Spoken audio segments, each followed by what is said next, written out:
좋습니다. 질문 받고요. 다음에 진도 나가도록 하겠습니다.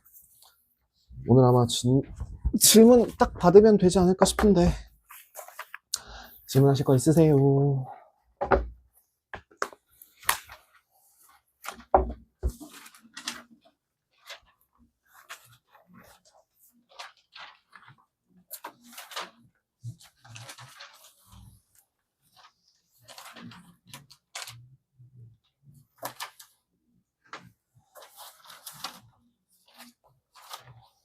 중, 고 등.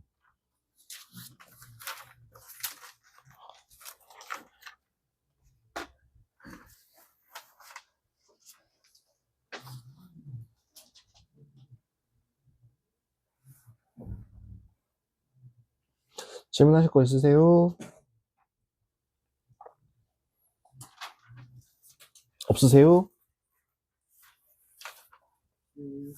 제 61번.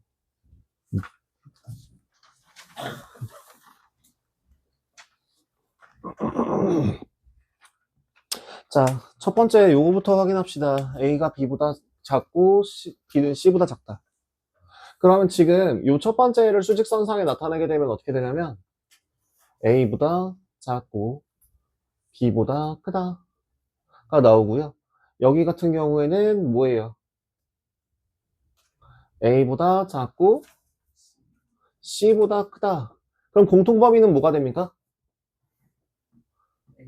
X는 A보다 작거나 C보다 크다가 나올 거고 그 값이 마이너스 4랑 3이래요. 아, A는 얼마구나. A는 마이너스 4구나. B는 얼마구나. 3이구나. 라고 하는 애를 확인할 수 있고요. 그래서 X제곱 더하기 4X 플러스 3이라고 하는 값이 0보다 작거나 같다를 만족하는 범위는 마이너스 3부터 B가 아니라 C야. C야. 그래서 최대값과 최소값의 합을 구하시면 되겠죠. 다음. 왜? 뭐가 문제였던 거야? 저 첫 번째 그러니까. 그죠? 첫 번째 조건부터 이렇게 위에서부터 순서대로 잘 읽어주셔야 됩니다. 또 질문하실 거 있으십니까? 없으세요? 없어요, 이번에? 내가 자꾸 이게 되묻고 해서 질문 뽑아내는 게 아니라 좀 미리미리 좀 알아서 좀 질문 좀 해주면 안 되냐, 얘들아?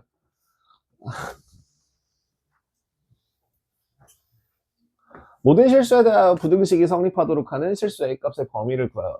자, 일단 첫 번째 X제곱 더하기 4X 플러스 A 플러스 마이너스 1은 0보다 크다라는 식과 2X제곱 마이너스 4X 더하기 9 마이너스 A가 0보다 크거나 같다가 얘가 동시에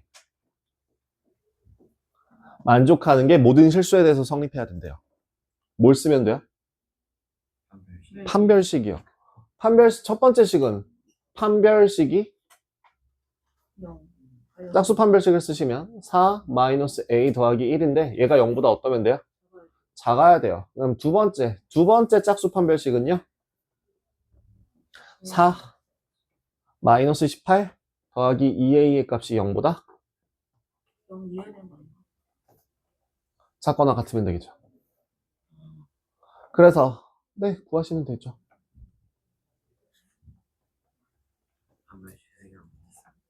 아, 써놓고 나서 이제 생각이 났어요. 알겠습니다. 또 다른 거 없습니까? 남 눈치 보지 말고 질문할 거 있으면 팍팍 질문하고 없으면 끝냅니다. 없는 게 맞아? 너 말야 너. 너 보고 얘기하고 있잖아. 여기 계셔. 15번이요. 15번이야? 진짜 15번. 15번이야? 양의 약수의 개수가 66개일 때 자연수의 값을 구하라. 왜죠? 3 곱하기 2의 5의 제곱에 대한 n제곱이기 때문에 얘는 3의 n제곱 곱하기 5의 2n제곱입니다. 그럼 약수의 개수는 어떻게 구한다고? n 플러스 1. n 플러스 1 곱하기 2n 플러스 1을 한 그 값이 66이 나와야 된답니다. 라고 식을 세우셨나요? 그럼 2n, 그럼 계산 실수 아니야? 더하기 3n 마이너스 65는요? 근데 양의 약수인데 이게 3 곱하기 5는 어떻게 9는 양의 약수가 아니야? 양의 뭐 양이 아니라 지금 너 짝수라고 잘못, 그치?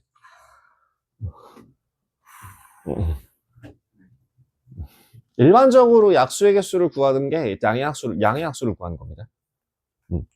왜냐면 약수라는 개념을 확장하게 되면 인수에 포함이 되는데 15라고 하는 애는 결국에 마이너스 3 곱하기 마이너스 5도 15거든요.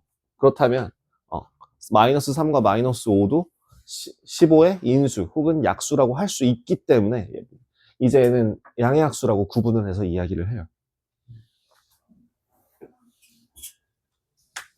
또 있을까?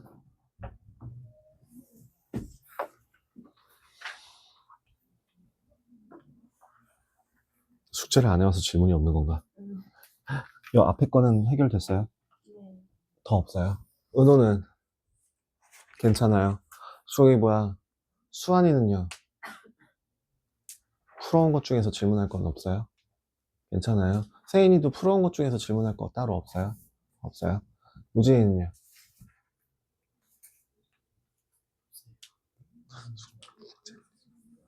현성이는요? 괜찮아요? 질문 다 됐어요? 더 없어요? 건우는 다 됐고요. 서혜랑 윤주이는 다 됐어요? 더 질문할 거 없어요? 윤채 있어요? 뭐 도와드릴까요? 74번이요?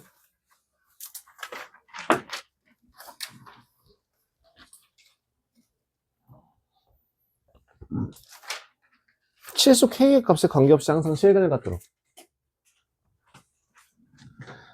항상 실근을 갖기 위한 조건은 뭐죠? 판별식이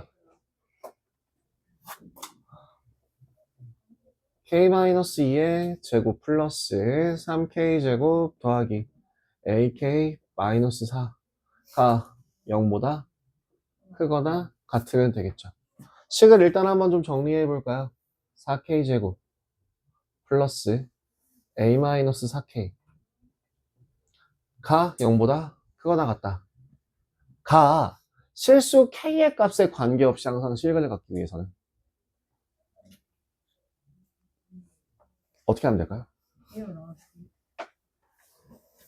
이게 항상 이 식이 얘가 이제부터 항상 성립해야 되는 거예요. 그러니까 또 뭘 해요? 판별식을 써요. 그죠? 판별식을 쓰시면 돼요. 사실 근데 판별식을 쓸 필요가 없긴. 그죠? 판별식을 써야겠죠? 결국엔 저 A-4라고 하는 그 값이 뭐가 되면 돼요? A-4의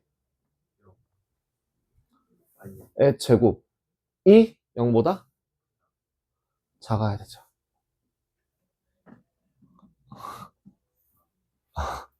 네. 여기에 대한 또 다른 두 번째 판별식 DK라고 할게요. DK라고 하는 애는 얘인데 얘가 0보다 작거나 같아야지만 원점 X축보다 항상 위에 있겠죠. 따라서 뭐밖에 없어요? 0밖에 없어요. 네가 말한 대로. 그래서 실수 A의 값은 4입니다.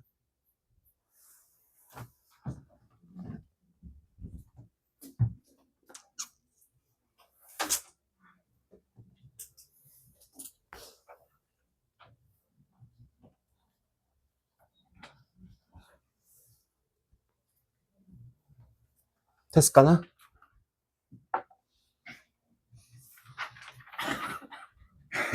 판별식에 판별식 쓰는 문제들 같은 경우 생각보다 많이 나옵니다. 그래서 그것들도 리스트 안에 넣어 놓으시고 항상 고려를 좀 해주면 좋을 것 같습니다.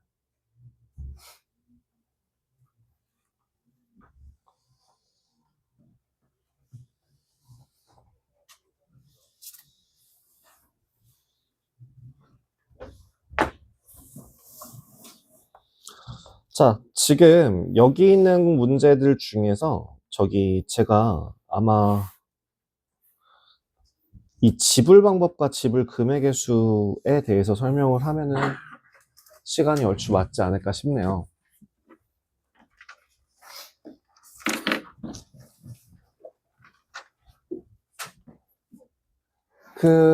우리 일단 경우의 수라고 하는 것부터 일단 다시 한번 복습을 한번 진행해 볼까요? 경우의 수라고 하는 거는 어떤 실험이나 관찰을, 자, 어떤 실험이나 관찰을 했을 때, 왜 얘를 보냐고요? 이 형이 그 뒤에 확통 안 했, 경우의 수 안 했다며. 그죠? 그래서 보고 하고 있어요. 니네들은 왜 뒤를 도냐? 공지 시간에 사실 뭐라고? 어떤 실험이나 관찰을 할 때, 그러니까 어떤 동일한 환경이나 상황에서 실험이나 관찰을 함에 있어서 그 특정한 사건이 발생할 수 있는 모든 경우의 수를 숫자로, 그러니까 센 것을 경우의 수라고 이야기한다고 했고요. 그 경우의 수를 그러니까 초등학교 때는 뭘 한다고요? 초등학교 때는요, 다 하나씩 세요. 주사위 예를 들어 동전 2개를 던진다라고 하면은 그걸 다 하나씩 셌다고 나올 수 있는 모든 걸 다 써봐라고 얘기가 문제가 나온다고요. 그러면 뭐 앞면, 뒷면, 앞면, 뒷면 이렇게 총 4가지 경우가 있네요라고 하고 넘어가는 게 초등학교 거였다면, 그러면 중학교 때부터는 굳이 그걸 하나하나 다 적기에는 뭐 200가지, 500가지 뭐 이런 식으로 개수가 너무 많이 나오기도 하기 때문에 뭘 이용한다? 계산하는 무언가를 이용한다. 그래서 나오는 2가지 방법이 무슨 법칙이랑 무슨 법칙이었다? 합의 법칙과 고배 법칙이었죠. 고배 법칙. 그 합의 법칙과 고배 법칙 같은 경우에 어떤 걸 주의해서 생각하라 그랬습니까? 제가 고배 법칙 먼저 설명하긴 했습니다. 고배 법칙이라고 하는 건 어떤 경우에? 동시에라고 하는 멘트에 너무 집착하지 말고 뭐라고 생각하라 그랬죠?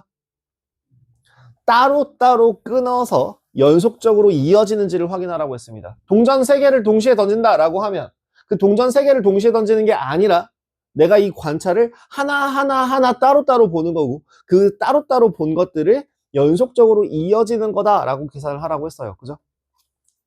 그거에 비해서 합의 법칙 같은 경우는 뭐라고 얘기했었죠? 내가 정확하게 동시에 발생하지 않을 사건들로 구분을 해서 샜는지를 여부를 확인하라고 했습니다.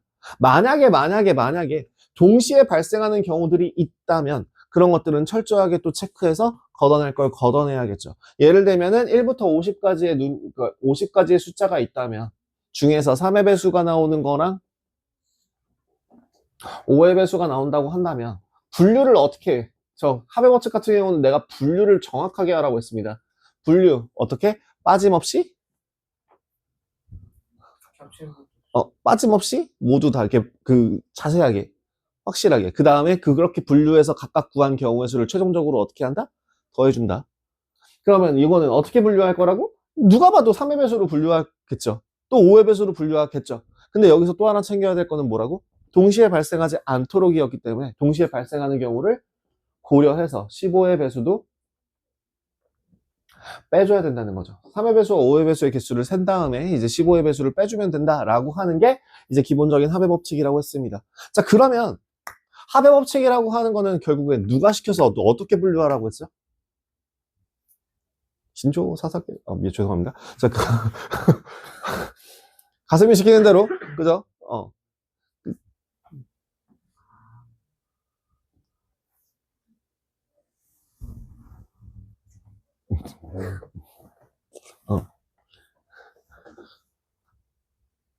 그죠? 가슴이 시키는 대로, 그죠? 이거 오른손이었나? 어쨌든, 가슴이 시키는 대로. 근데 중요한 건 전 진격의 거인을 안 봤어요. 자, 어쨌든 그렇게 해서 분류를 하는 거다라고 하는 걸 확인했고, 그래서 어떤 경우에 연속적으로 이어지는 경우에 어떤 행동이 끝나지 않으면 사건이나 실험이나 관찰 같은 게 끊이지 않으면 다 곱하는 거구나라고 생각하라고 했고, 그런 경우가 아니면은 다 이렇게 따로따로 구하는 것들은 다 더해줘야 되는 거구나라고 생각을 하라고 했습니다. 그 다음에 약수의 개수까지 얘기를 했는데요. 그 약수의 개수에서 한 발 더 나간 게 이제 지불 방법과 지불 금액의 숫자입니다. 약수의 개수라고 하는 건 뭐라고 했죠?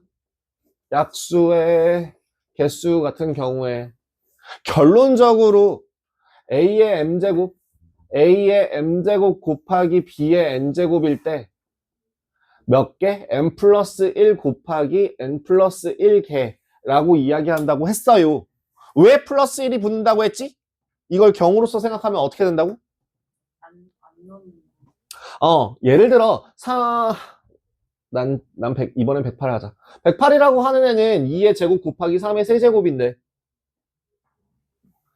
2를, 자, 그럼 여기에 약수의 개수가 몇 개 있어? 약수의 개수가 몇 개 있어? 약수의 개수를 다 써봐 라고 하면 뭘 할 수 있냐면 2를 하나도 안 쓰는 거, 하나만 쓰는 거, 두 개 다 곱하는 거랑 3을 하나도 안 쓰는 거, 3을 하나만 쓰는 거, 3을 두 개, 3을 세 개, 이렇게 곱해서 나오는 것들을 다 적어주면 되는 거였죠. 맞냐? 12죠? 이런 식으로 채우는 거였잖아요. 그래서 결국엔 2를 선택할 수 있는 게 안 고를래? 하나만 고를래? 두 개만 고를래? 3도 안 고를래? 라는 그 하나만, 두 개만, 세 개만. 즉, 안 고를래? 라고 하는 선택지가 하나 추가되기 때문에 n 플러스 1, n 플러스 1을 한다고 했습니다. 지불 방법도 똑같아요. 지불 방법의 수와 지불 금액의 수는 조금 다른데요. 지불 방법의 수 같은 경우에는 얼마로 볼까? 17번 문제 한번 볼래? 17번 문제를 한번 통해서 보여드리자면 17번에 1000원짜리가 2장, 500원짜리가 3개, 100원짜리에 3개가 있을 때 난 이제 돈을 어떻게 낼 거야? 라 할 수 있는 모든 지불 방법의 수를 계산하는 건 얘는 되게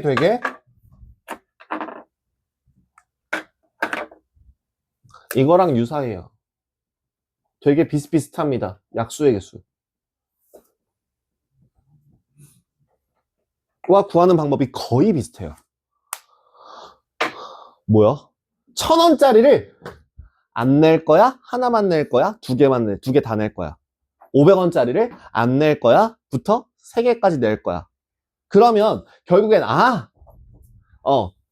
1000원짜리가 예를 들어 1000원짜리가 만 원으로 가자. 만 원짜리가 M개, 뭐 5000원짜리가 N개, 그다음 뭐 1000원짜리가 L개, 가 있다고 했을 때 여기에서 지불 방법의 수는 어떻게 하냐면 똑같아요. n 플러스 1 곱하기 n 플러스 1 곱하기 L 플러스 1입니다. 근데요, 보통은 공짜는 안 돼요. 이 1이라고 하는 얘가 뭐예요? 빵원이에요, 빵원. 빵원이 되는 그 경우를 제외한 나머지 것들을 계산해 주는 게 이제 그 지불 방법의 숫자입니다. 그래서 여기에서 지불 방법의 수를 구하라 라고 하면 기본적으로 3 곱하기 4 곱하기 4라서 48이 되는구나가 아니라 어떻게 계산하라고? 3 곱하기 4 곱하기 4에서 0원을 지불하는 경우를 제외한 47개가 우리가 구하고자 하는 누구? 지불할 수 있는 방법의 수가 되는 겁니다. 근데 그거에 비해서 지불 방법의 수 말고 지불할 수 있는 금액의 수 같은 경우에는 얘도 약수의 개수를 응용하는 문제인데요. 이런 게 달라요. 예를 들면 2,000원을 낸다라고 할 때 1,000원짜리 두 개를 낼 수도 있지만 500원짜리 두 개랑 1,000원짜리 하나를 낼 수도 있잖아요. 그걸 서로 같은 경우로 따지는 거야. 그럼 겹치는 것들을 하나하나 다 빼는 게 너무 번거롭고 귀찮잖아요. 그래서 요거는 외워주시면 좋습니다. 요 정도는 외워도 돼요. 써주시고 외워주시면 돼요. 아마 밑에 써 있을 텐데 뭐냐면 낮은 금액이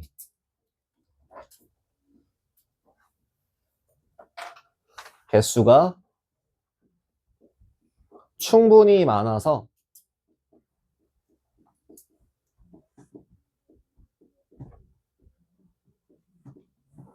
상위 금액, 높은 금액을 만들 수 있는 경우.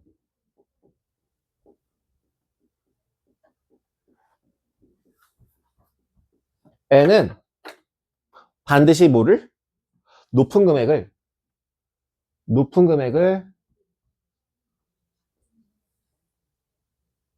낮은 금액으로 환전하세요. 그 다음에 개수 구하는 건 똑같습니다. 뭐라고요? 다시. 지금 얘는, 자, 봐봐. 뭐가? 500원의 개수가 충분해요. 뭐를? 1000원을 채울 수가 있으니. 어떻게? 1000원을 500원으로 바꿔서 500원짜리 몇 개와? 500원짜리 7개와 100원짜리 3개로 약속의 개수를 구하면 된다고요. 그래서 자, B라고 하는 애는 어떻게 계산해 주면 된다고? 8 곱하기 4 빼기 1 31개가 된다로 해주시면 돼요. 1000원에 다 줘요. 네. 그 금액만큼. 네, 무조건. 그러니까 얘가 500, 예를 들어 그 100원짜리가 5개가 되는 순간 요 위에 금액을 맞출 수 있다가 되는 순간 뭐 해버리면 된다고? 이 100원, 500원짜리를 100원짜리로 싹 다 바꿔주시면 돼요. 그렇게 바꿔서 계산하는 게 지불 금액의 숫자입니다. 그래서 지불 금액의 수와 지불 방법의 수의 차이였습니다. 이게 약수의 개수에 대한 하위 문제 정도로 생각하시면 돼요. 구하는 방법은 동일하니까. 자, 그러면, 네, 18번도 봐봐. 딱 봐봐봐. 1000원짜리 지폐 2장. 일부 또는 전부를 지불할 수 있는 방법의 수. 지불할 수 있는 방법의 수니까 뭐예요? 위에 거, 아래 거? 위에 거. 위에 거. 19번은 지불할 수 있는 금액의 수. 위에 거, 아래 거? 아래 거. 자, 근데 그 중에서 자, 그럼 누구를 바꿀 수 있어? 19번 같은 경우에는 100원을 50원을 100원을 50원으로 바꿔서 계산을 하시면 되죠. 그죠? 이렇게 해주시는 게 지불 금액, 지불 방법의 숫자였습니다. 예, 여기까지 하고요. 뒤에 색칠하기까지 하고 나면 색칠하기와 혹시 제가 교란순열 여기서 했었나요? 여기서 안 했고 저기서 했었죠. 그쵸. 교란순열까지 하고 그 다음에 이제 순열 말씀하면서 네, 오늘 아마 순열 다 나가지 않을까 싶은데.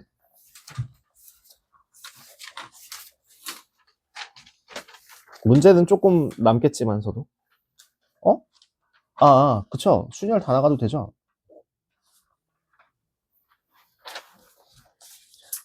저의 목표는 55번까지입니다.